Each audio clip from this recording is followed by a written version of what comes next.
ضعف الانتصاب. كتير قوي ما بيبقاش عارف يعني ايه ضعف انتصاب. يعني عدم قدرة العضو على الاستطالة والحصول على القوة الكافية للإدخال حتى النهاية، وده كده تعريف بسيط كده للعامة. ولكن عدم القدرة على الحصول أو الاستمرار ده بيخلينا نشوف إن في درجات مختلفة من ضعف الانتصاب. ممكن يبقى خفيف مش محسوس بيه، لكن لما بيعملوا أشعات دكاترة الأندرولوجي الذكورة أو المسالك ممكن نلاقي فيه نسبة تسرب وريدي خفيف. مش معناها إن الدنيا كارثية. علاقتك مع جوزك، علاقتك بمراتك بالذات في البدايات الأولانية ممكن يبقى فيها إخفاقات. النهاردة هتكلم على المشكلة اللي بتحصل عند بعض الرجال. ممكن نقول إن هي نوع من اتنين أساسيين وتقال وبيأثروا جدا على العلاقة، خاصة في أول الجواز. أول مشكلة طبية هي ضعف الانتصاب. نسبة الضعف في الانتصاب عند الرجال درجات متفاوتة، في البسيط وفي المتوسط وفي الشديد، وأحيانا بيكون عدم قدرة على الحصول عليه أصلا، أو أحيانا بتكون عدم قدرة على الاستمرار، يحصل ولكن لا يستمر. ومنساش عيان لطيف جدا قابلته من سنين قديمة، وكان عنده لفظ كده قالهولي لما استخدمته مع العيانين عشان اتاكد ان احنا بنتكلم على نفس الحاجه، لقيت العيانين فعلا بجد كل الرجاله بتجمع على ان هو ده هرب مني، كان في انتصاب وهرب مني. طبعا هروب الانتصاب بيمثل للراجل شيء مزعج جدا مؤلم جدا، لانه بدرجه او اخرى ممكن يؤدي الى عدم رؤيتهم في ذكورتهم، ماسكولينيتي، الذكوريه بتاعتهم اتاثرت، فبيخليه قلقان متوتر مش مبسوط وقد يبعد عن العلاقه. لكن المهم نعرف هل هو اسبابه عضويه ولا نفسيه. زمان كانوا بيتكلموا على الاسباب العضويه، وكانوا بيقولوا انه حتى لو كانت الاسباب عضويه ففيها جزء نفسي، لانه حصل له انزعاج، حصل له قلق، حصل له ضيق، حصل له نوع من انواع الاحساس بالدونيه، لان طبعا الراجل بيقارن نفسه ببقيه الرجاله، واول مقارنه بيشوفها طبعا مع بقيه الرجاله انه يحس ان هم كلهم قادرين هو اللي مش قادر، فده بيخليه يحس ان هو قليل عنهم شويه. ناهيك بقى عن الزوجه، لو هي متفهمه في مره مرتين، فلو علقت في الثالثه الراجل يبتدي يحس انه ايه، لا ده انا كده كمان صورتي كراجل قدامها ابتدت تهتز. عشان كده مشكله ضعف الانتصاب حتى لو اسبابها عضويه بيبقى فيها جزء نفسي. لكن مع الابحاث لقينا ان في عيانين رجاله بتبقى سليمه جدا، صحتها كويسه قوي، يروحوا لدكاتره امراض ذكوره، امراض جراحات مسالك بوليه، يعملوا لهم كل الاختبارات، يعملوا كل حاجه، يلاقوهم 100 100، بس برضه بيهرب منه. عشان كده ساعتها بنقول انه ده اسبابه نفسيه. طب يا ترى اسبابه النفسيه دي بقى ممكن تبقى ايه؟ قبل ما نتكلم في اسبابه لازم نعرف ان هو ممكن يكون عام مع الزوجه، مع اي فكره، مع اي حاجه ما بيحصلش عنده انتصاب، او يكون خاص، يعني في الموقف ده يحصل ضعف انتصاب لكن في مواقف تانية ما يحصلش. وانتوا فاهمين انا قصدي ايه. هنا بنبتدي نحدد الاسباب النفسيه، هل هي اسباب عامه زي لو عنده قلق، عنده توتر، عنده اكتئاب، واحيانا بعض انماط الشخصيه اللي بتخليهم يستشعروا انه اي حاجه جديده صعبه، ويبتدوا يحطوا لها سيناريو معين في دماغه. لو السيناريو ده ما مشيش زي ما هو حطه في دماغه مش هيعرف. الشخصيات الوسواسيه، تالي انتوا شفتوا لي فيديوهات كتير قبل كده بتكلم على الشخصيات النمطيه. الشخصيات النمطيه بيبقى شايف ان العلاقه لازم ان تتم عن طريق خطوه 1، خطوه 2، خطوه 3، خطوه 4، وكانه روبوت داخل العلاقه، روبوت حتى لو كان ذهنيا في اي حاجه خروج عن الخطوات اللي في ذهنه تفقدوا الاحساس بالانتصاب. عشان كده بنعالج النمط ده، عشان كده بنعالج لو في قلق، لو في اكتئاب، او لو في مشاكل زوجيه. وده اللي بيحصل في النمط اللي احنا اتفقنا عليه من شويه، انه يبقى في موقف معين بيحصل ضعف انتصاب، في مواقف اخرى ما يحصلش. ضعف الانتصاب بيحتاج ان احنا نتعاون كطبيب نفسي مع دكاتره امراض الذكوره وجراحات المسالك، عشان هم اللي يامنوني المنطقه، يقول لي لا الدنيا ما فيهاش حاجه عضويه، نشوف بقى النفسيه بتاعته فيها ايه. لو هو عنده ضعف والزوجه هي اللي جت بتشتكي منه، يبقى لازم الزوج يشرفنا عشان نعرف الاسباب ايه. احيانا كتيره زي ما كنت بقول في حلقات قبل كده بخصوص العلاقه الزوجيه، بيكون الطرف اللي جاي يشتكي مش هو اللي عنده المشكله، او مشكلته ثانويه للطرف الاخر. يعني لما بتيجي الست تشتكي من انه انا جوزي مش مقبل عليا، جوزي ما عادش زي الاول، ما عدتش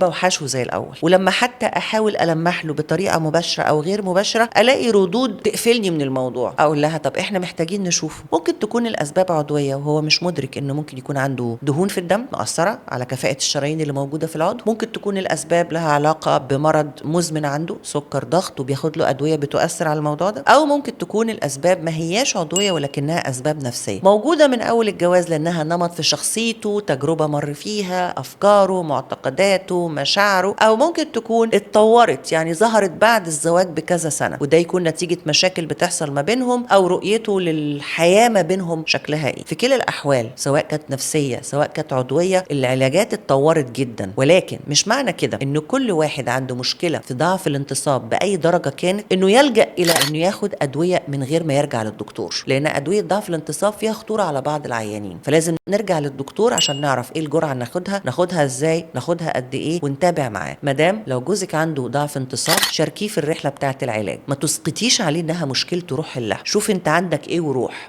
في بعض الرجاله ما بترضاش تاخد ستاتها معاها للدكتور، لكن انا بشجعك انك على الاقل تتابعي اذا كان راح، اذا كان محتاجك تكوني معاه، اذا كان عنده علاج. ما نبقاش نقول له ايه، يقول لك مثلا وحشتيني، طب انت خدت الحبه. خلينا برضو لطاف وظراف كده، لان الموضوع له وطء سخيف جدا على الراجل، بس بيحتاج من السيده انها تكون متعاونه معاه في العلاج، وده اهم حاجه لازم انتوا الاثنين بتعالجوها. اي مشكله لها علاقه بالعلاقه الجنسيه الاثنين طرف في سببها والاثنين طرف في علاجها، فما ينفعش واحد ينفرد لوحده بالعلاج. حتى لو ما كانش هنروح للدكتور معاه، على الاقل نتفهم ان الموضوع ده كبير عنده ومحتاج تفهم مننا. ولما بيكون الراجل عنده ضعف في الانتصاب، احيانا ده بيؤدي الى انه يبتدي يبعد عن العلاقه. لما بيبعد عن العلاقه، الست بتقول ما عادش زي الاول، ما عادش بيطلبني زي الاول، فترجمها ان هو عنده انخفاض في معدل الرغبه الجنسيه، Hypoactive Sexual Desire Disorder HSDD زي ما بنقول عليه. يا ترى هو عدم قدرة على الحصول أو الاستمرار في الانتصاب سبب يؤدي إلى فقد الرغبة؟ في البداية لا،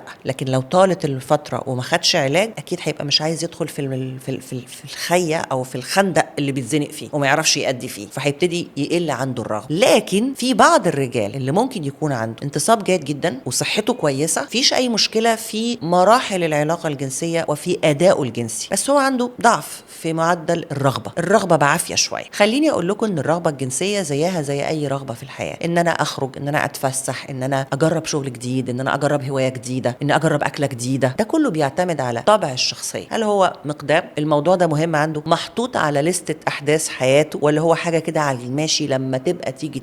احيانا بيبقى في ناس من كتر الشغل والضغوط بينسوا انه العلاقه الجنسيه صحيه ليهم، انها تتم، انها بتحسن مزاجكم، خليكم تستحملوا الاسترس اللي جاي. انخفاض معدل الرغبه الجنسيه ممكن يكون لاسباب عضويه، نسبه التستوستيرون تبقى قليله، ومش اي تستوستيرون عشان ما تروحش معمل تعمل تحليل وخلاص، لازم تروح لدكتور هو اللي يعمله لك ويطلبه لك عشان يقرا صح. لكن غير كمان ان انخفاض السمنه يا جماعه، ثبت علميا انه الفاتس، الدهون اللي موجوده حوالين منطقه الحزام، ليها تاثير سيء على الرغبه الجنسيه. الرياضه بتاثر، لانه لو هو كسلان، لو هو تخين، لو هو مش من نوع النشيط، هيبقى مكسل في العلاقه. طب دي اسباب نقول عليها ايه، طبيه، ونقول عليها انها برضو حاجات لها علاقه بالصحه العامه. لكن الاسباب النفسيه اللي تخلي معدل الرغبه قليل، انه يا اما مش شايف نفسه انه جيد في الاداء، او ان الطرف الثاني ما بيبسطوش بالشكل اللي هو عايزه، فما فيش استكفاء من العلاقه فينفر منها ويبعد عنها. وممكن تكون لبعض الافكار اللي تبقى لها رقم معين، انه كفايه قوي مره كل اسبوع، كفايه مره كل اسبوعين، ودي بسمعها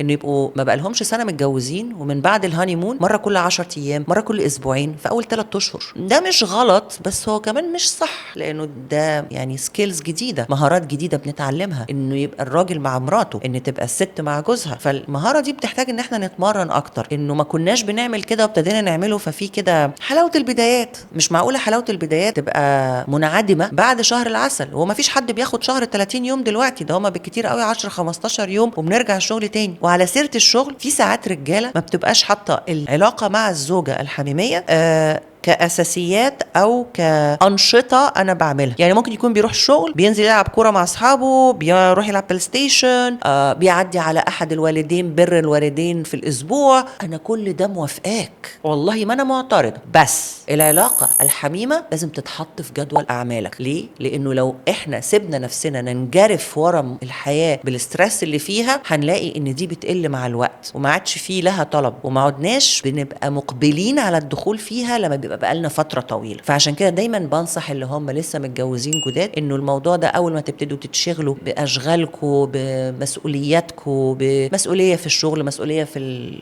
ناحية الاسرة الكبيرة، اي حاجة بتشغلك، انا مش معترضة، بس حط في وسطها انك مشغول برضو بانك انت تؤدي علاقة جنسية جيدة، لانها كويسة ليك وكويسة لمراتك. فانخفاض المعدل ده لما بيكون لاسباب بنسميها ايه، circumstantial كده، يعني حوالين الموضوع، اللي يبقى مش الموضوع نفسه، ما عنديش خلل في العلاقة بمعنى بمعنى انه في مشكله في الانتصاب، مشكله في القذف، مشكله في الزوجه، مشكله في الاداء نفسه، يبقى الرغبه بس مش جايه عشان انا مش حاطط الموضوع ده في دماغي. واخر حاجه عايزه اقولها لك، العلاقه الجنسيه والموده والرحمه مطلوبه ليها، بس هي العلاقه عامله زي ايه؟ زي البذره الصغيره اللي بنزرعها، فلو حطيناها في بوت لطيف وحطينا لها طينه كده وسبناها مش هتطلع، مش هتدي حاجه. فاحنا لازم بنسقيها ميه، لازم بناخد بالنا انه نحط لها فيتامينات اللي احنا بنسميها الحميميه بين الطرفين. احنا لازم نبص عليها كل شويه الممارسه، عشان لو فيها حاجه مش مظبوطه نقدر بسرعه نروح نستشير الطبيب المتخصص فنقدر نعالج الموضوع. لكن لما احط البوت واحط فيه البذره واسيبه لوحده يطلع، التربه هتجف والزرعه مش هتطرح. فعشان كده لازم نخلي بالنا من بعض في القصه دي. فهمتني؟